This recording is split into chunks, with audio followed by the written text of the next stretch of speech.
Poésie présente Gold, la saga d'Oren, tome 5, de Raven Kennedy.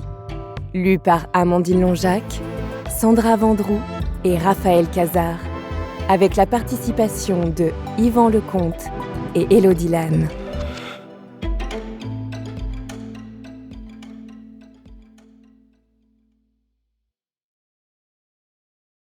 À propos du livre.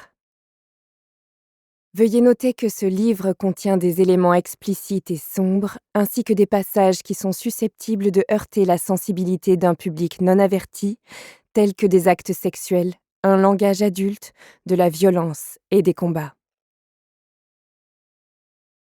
Lorsque vous vous sentez avalé par les ténèbres, puissiez-vous devenir votre propre lumière.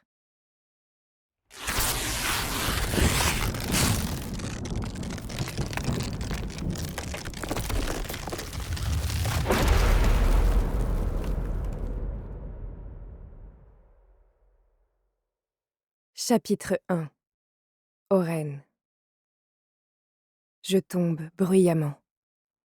Bruyamment, bruyamment dans le vide.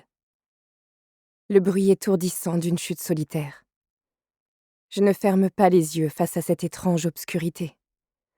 Mon chagrin gronde comme le tonnerre. Il fait écho aux larmes qui coulent sur mes joues comme de la pluie. Le monde s'est déchiré et j'ai été arrachée à lui. Je me sens mal, tellement mal d'être séparée de lui. Comme si des doigts s'étaient enroulés autour de mes côtes pour m'éviscérer, pour m'évider. Le vent épais me râpe la peau. L'air vicié bouche mon nez et se condense sur ma langue.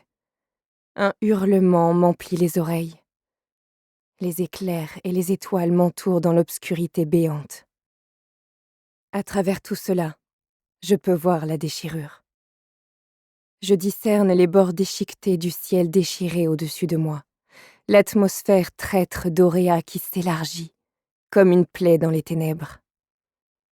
De l'or liquide s'en échappe, il tombe en gouttelettes épaisses qui scintillent au fur et à mesure qu'elles coulent dans le néant.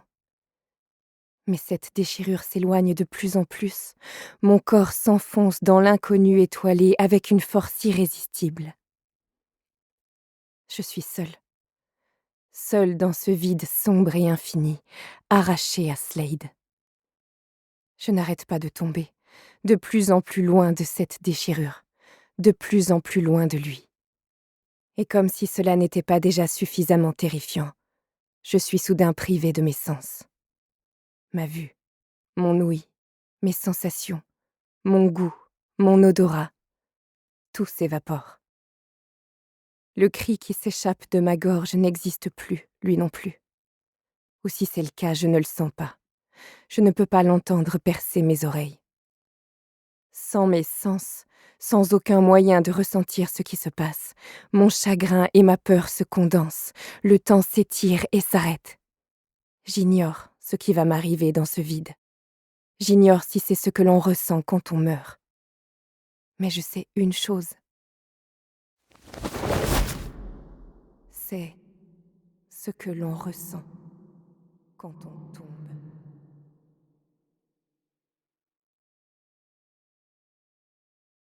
Chapitre 2.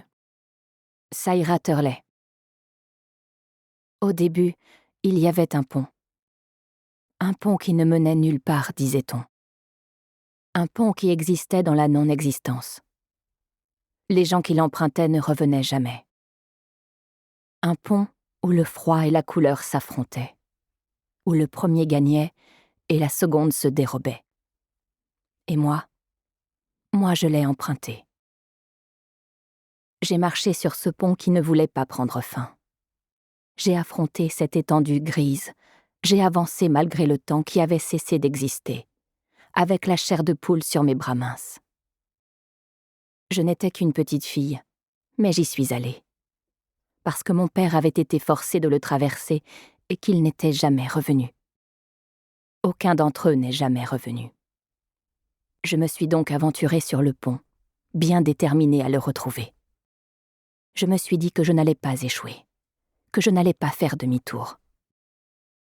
Aujourd'hui, quand on raconte cette histoire, Les gens pensent que j'ai continué parce que j'étais courageuse.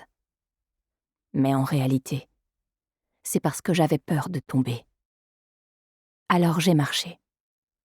Pendant des jours et des années. À travers les souvenirs et les moments. J'ai vite découvert que ce n'était pas seulement un chemin. C'était un vide dévorant de ma propre tristesse.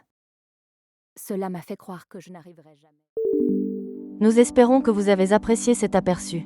Pour continuer à écouter ce livre audio sur Google Play Livres, utilisez le lien dans la description de la vidéo.